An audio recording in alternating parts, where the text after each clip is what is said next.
What's going on, everybody? Welcome to the We'll See You Later podcast. I am your host, Jeremy. It is Christmas week.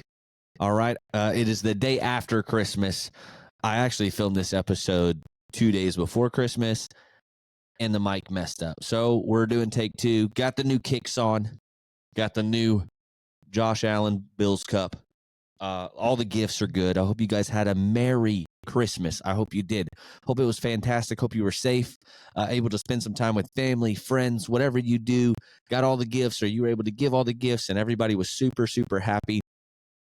Thank you guys so much. This is episode 32, brought to you by Happy's Energy and Nutrition, the best energy and nutrition on the planet. Without further ado, we're hopping straight into our pig walks. We're going to talk about the playoff system right out of the gate. Okay, round one in the books. A lot of people had a lot to say. Okay, about if this was the right move. The hard thing, man, is we want these underdogs so desperately to be in the playoff because they've earned it. But we all know the outcome. Okay, and let's be real. We've never seen through a playoff system football where you'll see a Cinderella story really happen. You know, in college basketball, we've seen the George Masons. We've seen those big runs by the VCUs and the smaller schools, because in basketball, sometimes it's just who gets hot. In football, when it's physicality, top to bottom, 11 on 11 being physical for 4 quarters, and they get to put their hands on you every single play. I don't know if you'll ever see a true Cinderella story where a team will not just upset somebody, but make a run, a real run. That's what the Cinderella story is. It's not the upset. Okay, upset alerts happen all the time, but a Cinderella story is winning multiple games in a row that you're not supposed to be winning. That's the Cinderella. And I don't know if in college football we'll ever see that. I really don't. Like, you had Boise State upset Oklahoma, but if they would have played a week later against someone else, Georgia, they're not upsetting them. I'm sorry. I don't think that run would ever happen. But after the first round, I think now they have to really look at the committee has to really look at is this worth, and I'm not here to say that I told you so at all. Like, I think that SMU, I think that in Indiana, I think a Boise State and an Arizona State should be in. But we know the outcome of these games right now, and it's not even close. Penn State beats SMU 38-10. They didn't score a touchdown till the very end of that game. SMU, as soon as that game started, you knew, oh God, like, they're going to need a lot of help for this game to happen, and they didn't get it. And Penn State, to me, is not even that. I mean, they're good. They're good. They're not strong compared to these other guys. Notre Dame beats Indiana 27-17. It was 27-3 with a minute and a half to go in the game. They scored 2 touchdowns late. Scored, onside kick, scored. To make it look better. Indiana couldn't do nothing for literally all of the game except for the last minute and a half. Texas was up 31-7 on Clemson. They win 38-14. The only Ohio State was the shocker to me, but it wasn't. I picked Tennessee to upset Ohio State because I wanted it to happen. I picked Indiana to beat Notre Dame. Like, I just want those things to happen for this playoff system to make sense. But it didn't happen. I mean, Ohio State beat the dog snot off Tennessee 42-17. That surprised me when it came to the Tennessee defense. And I just thought that Ohio State's offense, based off the Michigan game, like, they had lost something. They had lost their luster some way, and then turned around and just did exactly what they had been doing all year without skipping a beat. I didn't see that coming at all. Tennessee looked outmanned and outgunned, and they were, to be honest with you. The most expensive team in college football is Ohio State, but we're all on Ryan Day like he's going to get fired. I don't know why he would ever get fired. I get it, I guess, if you're going to say he's got to beat Michigan and got to win a natty. Bro, I don't know. I think some people get too damn spoiled with that shit. He's winning 9, 10, 11 games a year. Eventually, it ain't gonna be him winning the big one. It's also the players got to win. But Ohio State, they look damn good, and so going into the next round, I think you got to reevaluate. how this playoff system goes. The more we expand it, right? The more we want to expand it, which we were kind of for the 16, 16. What do we have a playoff for? Okay, is it to reward the teams that just go 11-1, 12-0, 10-2, where they can all come together and we have a champion, or is it for the best teams in college football? Mind you, I'm going to continue to say it. I think that the teams, all the teams that I would have put to get in, got in minus Clemson. I would have subbed out Clemson. I don't think they earned their way in. Okay, you have the debates everywhere else with, Bama, but you lost to 6-6 Oklahoma bad. You have Ole Miss, who had some bad losses on there with Florida and Kentucky. Then you had South Carolina, who lost to Bama and Ole Miss, but beat Clemson, and to me had the best resume because those two losses weren't bad. I don't know who you pick, where, what. I'm not for that. It was clear that the 12 best teams in the country are not in the playoffs. But the record and the format put the 12 best teams in. And let's be real, there was a 20-point spread, difference in every single game at one point in the game. Are we going to just keep rewarding teams for getting in the playoffs and the first round is just going to be ass whoopings for the most part, and you maybe get an upset or even a close game? I don't even know if you'll get an upset. Or are we going to start putting the 12 best teams on the field against each other? And that's going to be the debate. That's going to be the debate we have coming into this week. And again, I'm gonna keep saying it. I think that I would have picked it the same way, but the system is so freaking flawed that week 1 blew, man. It was not fun at all. I think week 2 is going to be a little bit more exciting in maybe 2 games. We'll see. But we've got Penn State in the Fiesta Bowl against Boise State. Penn State is 10.5-point favorites. We hope that Boise proves us wrong because them and Arizona State, there's 2 left, are the only 2 teams that can somewhat make a name of hey, we did deserve to be here. But again, I don't know if a Cinderella story is going to come out of this. In what world do you think if Boise State beats Penn State that they're going to go beat Georgia? And then they're going to go beat Ohio State, Oregon, or Texas, or Arizona State, I guess you can say. In what world does that happen? It doesn't. Boise's a great story, and they're in the playoff and they're rewarded, which I would have put them in. But can they win 3 games that are against the big dogs? 3. And that's when you start looking around the country at you look in the SEC. That's nasty. If you've got Georgia on your schedule, Bama on your schedule, Ole Miss on your schedule, Texas A&M on your schedule, Tennessee on your schedule, LSU on your schedule, Missouri on your schedule. What do we do? What do we do here? We got to think about these things because Arkansas had almost all those.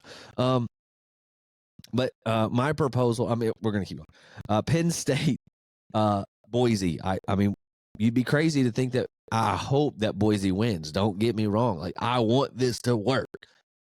Penn State should mop the floor with them. Then you've got Texas and Arizona State in the Peach Bowl. Texas is a 14-point favorite. A 14-point favorite. Are you kidding me? What are we doing? And then the 2 good games that we hope are good games, maybe they're not. Ohio State and Oregon. Number 1 versus, I guess this would be your Cinderella story, to be honest with you. The only Cinderella story you'll ever see coming out of this playoff bracket system is going to be an 8 or a 9 seed, which is going to be a Big Ten or an SEC school that just snuck in. We're going to put in quotation, snuck in, but they're actually a really damn good team. And that's this Ohio State team. This Ohio State team was a national championship contender, right? They're a national championship contender.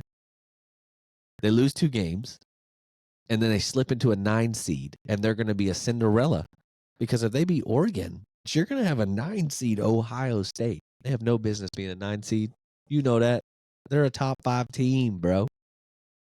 But Ohio State, Oregon is going to be exciting to watch. I've actually picked Oregon. I pick Oregon to win this game. I have them beating Texas as well and going to the finals against Georgia and losing to Georgia. But I think this is the game of the year right now is going to be Ohio State and Oregon, which is going to be beautiful, I hope, and a shootout. Then you have Notre Dame going to the Sugar Bowl with Georgia. Georgia's a 1.5-point favorite. I'm pretty sure Carson Beck's not playing. I'm not sure it matters. Again, to me, this is the best program in the country right now. Best team, coaching staff, system, everything. They can unplug a starting quarterback and plug in a backup and still win a conference championship game while losing. Not many teams, if any, can do that. If you pull a quarterback out of a system, most of the time that offense crumbles. Georgia did not. So it's a well-oiled machine. That's why I picked Georgia to win it all. But if I'm going to do a proposal of where we should go, I think we have to start separating this. We have to divide them up. So this happens a lot. We see even in the FCS level. So an FCS school who are great, South Dakota State, North Dakota State, they're always battling head-to-head. I think this year Montana State's like one of the studs too. But South Dakota State, North Dakota State, the title ran through, the FCS title ran right through South Dakota, North Dakota State.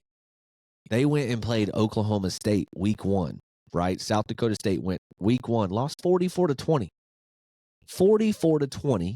It was good for the first half, and then, like most people predict, the second half is whenever that bigger, stronger, faster, more talented team, better coaching, wins. They prevail in football. This isn't like you can just make a run. It doesn't really happen that way. South Dakota State loses 44-20 to 3-9 Oklahoma State. Arkansas was on that list. We're not going to talk about it. Too soon. That's one of the only. We have other games, but that's the game we should have got back for sure. But it's okay. It's okay. We all thought Oklahoma State was going to be good, but I'm just saying that's proof that we might need divisions in D1 football for this playoff system. 12 of the top Power Fives, 12 of the top smaller conferences. Like, you got to start separating people, the at-larges, whatever, do the NIT. You got to do something, because if we're just going to do that stipulation of you just get in because you went 11-1, 10-2, 12-0, and you're that small. I mean, I don't think any 2-loss small schools can go. But if you go 11-1 in your Boise and you get rocked by Penn State, they've got to change it. Even though next year is supposed to be the same thing, they've got to change it, and they know it. And I think the SEC and the Big Ten saw it coming. That's why they proposed automatic qualifiers for the SEC, getting 4 teams in. The top 2 would go. Number 3 would play number 6. Number 4 would play number 5 in play-in games. They automatically get in. Because let's be real, those games were boring as hell to watch. Even though I didn't want them to be. We kind of knew it was going to happen. But yeah, we'll figure out the playoff system. We're going to go right into the bowl game. It's going to be short and sweet.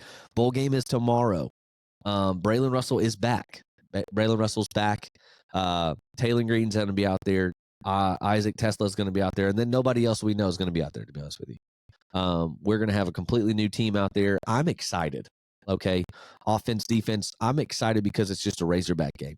The bowl game means nothing unless we get our asses whooped. Then it means something for sure. Let's just try to make a game of it. And if we can pull one out, dude, that's pretty cool. I'd love to. Bowl wins should matter. They matter to me.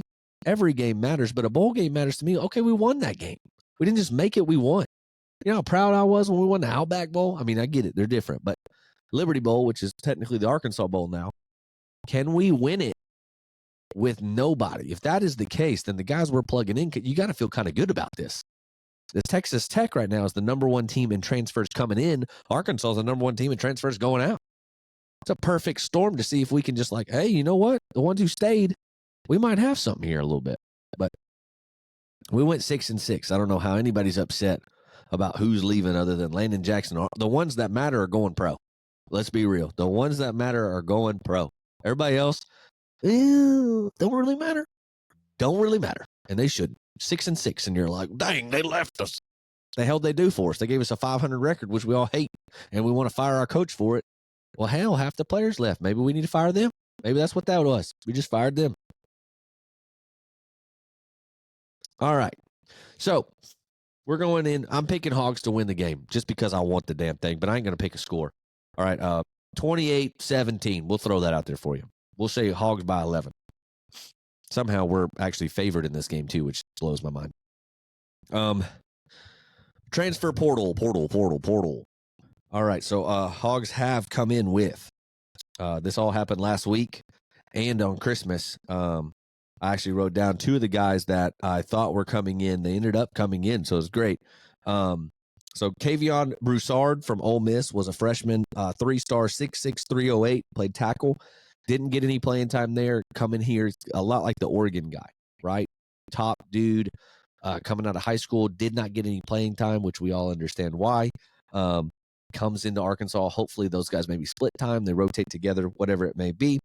Also got running back out of New Mexico State, Mike Washington.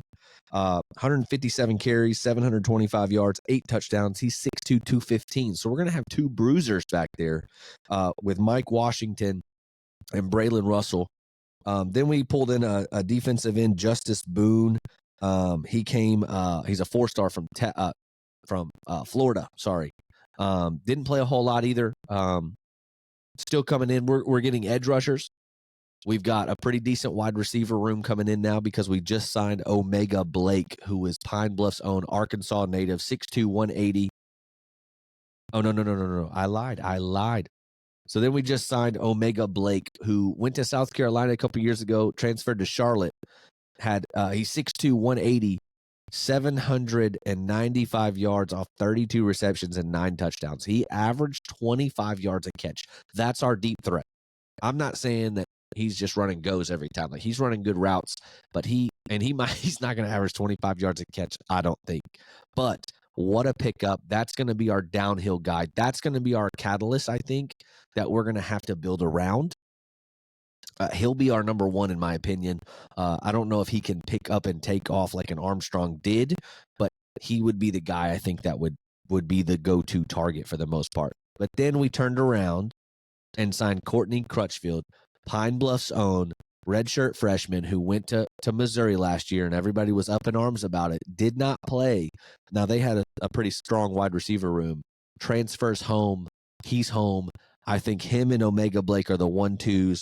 Then we'll have those two guys on the inside that are the smaller guys, that are faster guys out of UAB and Fresno State. We're building a pretty good wide receiver room. Maybe get one more. Need to get a tight end or two. And maybe one more offensive lineman, and then just keep loading up on defense. We got a corner. We've got middle guys. We have interior linemen. I mean, we're building. You got to give them credit. We are building. Picked up 2 DBs, Quintavious Scandrett and Jordan Young out of Cincy. Also picked up D lineman David Oak out of Abilene Christian. We're looking okay. We're looking okay. Okay, you have to give these guys a chance before we can criticize. You see Abilene Christian, but we beat USC for him. I think Georgia was going after him too. We beat some good guys to get him here. It wasn't like we just scratched the surface. Oh, here's a guy, let's go get him. He had big offers, and we took him. I think we can go get one more wide receiver. I think we should go pretty heavy, I'm not going to lie to you, to a guy out of Clemson. The guy out of Clemson, Troy Stiletto, 64 catches, 601 yards, 2 touchdowns. He's 6'1", 190. And that's in his last 2 seasons at Clemson, because Clemson, they rotate guys so much, and they have some studs at wide receiver. But I think he would fill our wide receiver room. We'd be finished with that. So we'd be pretty confident there. Because to be honest with you, like, we're only replacing Armstrong. Satania was great, and I think we can replace him. It's going to be really hard to replace what Armstrong did. Led the SEC in receptions with 1,100 yards. I think he had 10 touchdowns, 11 touchdowns. It's crazy. That's going to be tough to recreate. And the tight end room has to get a lot stronger. But you have to be, if you're a Hog fan, you're a true Hog fan, you have to be pretty excited to see what we're bringing in. It's really going to come down to, can these guys mesh, and can coach them? Like, are they going to be motivated to play for Pittman? And that is my only thing of where I would agree with somebody about firing a Pittman or getting rid of a Pittman, is just because the guys want to play for him. I'd want to run through a brick wall for the man. I love him. He bleeds Arkansas red, but it feels like he doesn't have whatever the it factor is some of the times to bring these guys in, or to have these guys really want to go win for him and sell out for him. I don't know why. I don't know if that's true or not. I hope it's not. It just seems that way whenever we're looking. Like from the outside in, it's like, do these guys even want to be here for him? Do they even care about him? I hope so. I damn sure do. But I don't know. The transfer portal looks great. We still have January 1 to January 5 to have some more visits. I'm not sure you're going to get anybody. You still can, but right now, we'll still be reaching out to a lot of guys. Scholarships are dropping down to, I think you can, it's a 105-man roster with 85 scholarships. You're going to have to probably split some scholarships for the spring pickups as well. Recruiting is not done after January 5. We still have the spring pickups. So we've got to see this thing play out. But in the meantime, we'll get a bowl game tomorrow, and let's hope that we can show something on the field. Because if it's embarrassing, I'm serious. I don't know if Pittman is safe. I think he is. I don't know how money wise or who we could go get if anybody's looking, or anybody out there other than a Rhett Lashley. But I think he's in danger if we get throttled, because they're going to be like, look, and you can't use the excuse, well, everybody left. You cannot use that excuse. I think you've got to be able to put something out there, because these are your portal guys from last year, and I think we're doing better in the portal this year. For being honest, I do. I think we're going to be doing a lot better. So I believe in you. But you've got to do something tomorrow that's pretty decent to me to be completely safe. And with that, man, we're going straight into Arkansas basketball. They've had a lot of breaks as of late. Arkansas has literally played, one game in the past week and a half. We'll play another one. So, we played the 21st. So we played last Saturday against NC at North Carolina at A&T. Beat them pretty bad. We'll have a 4-9 Oakland team who is not a bad team. We should beat them for sure. They're not a bad team. We're 10-2 right now. We did crack into the top 25. And then January 4 comes around and SEC basketball starts, and you cannot tell me that there's a stronger conference than the SEC right now. This is going to be absolutely insane.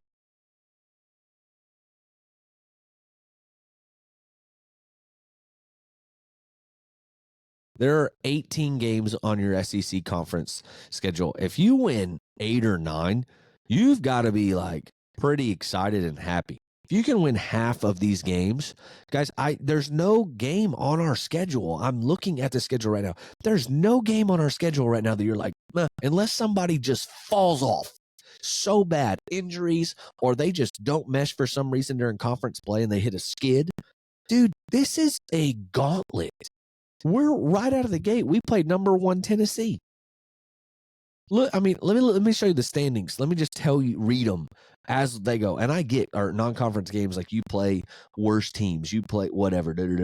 These teams are beating people pretty bad. So just looking at the SEC schedule right now, like, it's unbelievable. But the non-conference, okay, so we have 1 game left. I think most teams have 1 or 2 left. But you look, Alabama 10-2. Arkansas 10-2, Auburn 11-1, 12-0 Florida, 11-1 Georgia, 10-2 Kentucky, 10-2 LSU, 11-1 Ole Miss, 11-1 Mississippi State, 10-2 Missouri, 12-0 Oklahoma, 9-3 South Carolina, 12-0 Tennessee, 10-2 Texas, 10-2 Texas A&M, 11-1 Vandy. I get it. There's going to be a couple drop-offs here, but right now in the standings, you have the number 1 team in the country in our conference. You have the number 2 team in the country in our conference, number 5, number 6, number 10, number 12, number 13, number 16, number 19, and number 25. 10 teams out of 16 are in the top 25, and the other ones are knocking on the door. The SEC basketball schedule is nasty.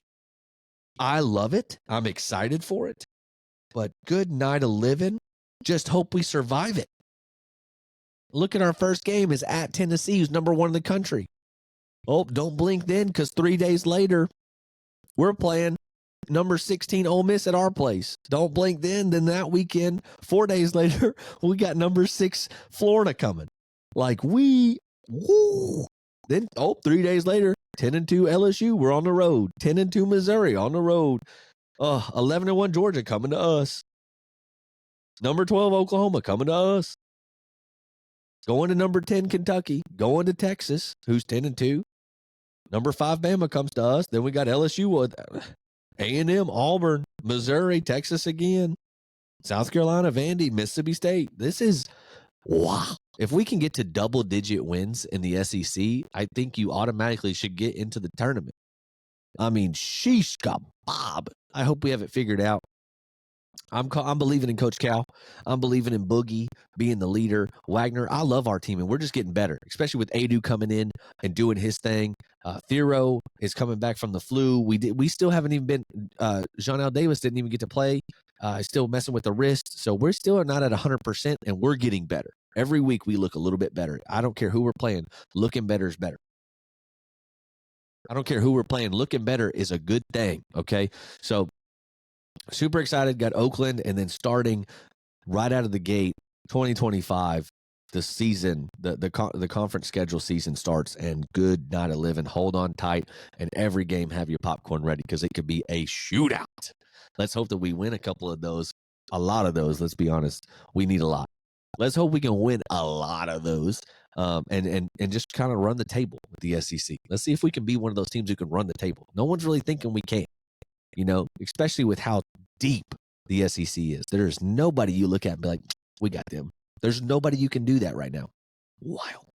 I don't know if it's ever been this deep of a competition level in the SEC basketball ever. And then we got baseball coming right around the corner too, guys. How you really doing? And man, I'm doing really good. I'm hoping Jordan can come back soon. 2025. We're almost a year in, guys. This episode's going to come out, and I think we'll film the next episode maybe New Year's Eve, and it comes out right at New Year's. Man, it's been a year almost so far for us. 32 episodes because we missed a lot during the summer, but man, I'm so grateful for this. I'm so blessed to be able to do this. I hope it continues to grow. I know it's slow and steady for us right now, but we're going to keep plugging away. We really appreciate you guys commenting, liking, sharing, subscribing. Whatever you can do helps. It's free, but whatever you can do helps us grow. This is a newfound passion for me that over the past year, I want to take off with it if we can. I want to try to join either broadcasting, a bigger platform for you guys, or just to grow this platform, to be honest with you. See if anybody wants to pick us up and be able to just promote good entertainment for you guys on the sports side. Like, I'm a fan. I've been a fan my whole life, and I love talking about Razorback sports. I'll talk about any sports, to be honest with you, but Razorback sports are just my heart. Sports are my passion for life. So I just can't say thank you enough for tuning in, watching, whether it's 2 of you, 60 of you, 500 of you, 5 million of you. I appreciate the shit out of you, and I love you to death. Thank you guys so much. That's going to be it for episode 32 of the We'll See You Later podcast, the day after Christmas. 3 things to live by before you guys get out of here, okay? Wait a minute. These are important.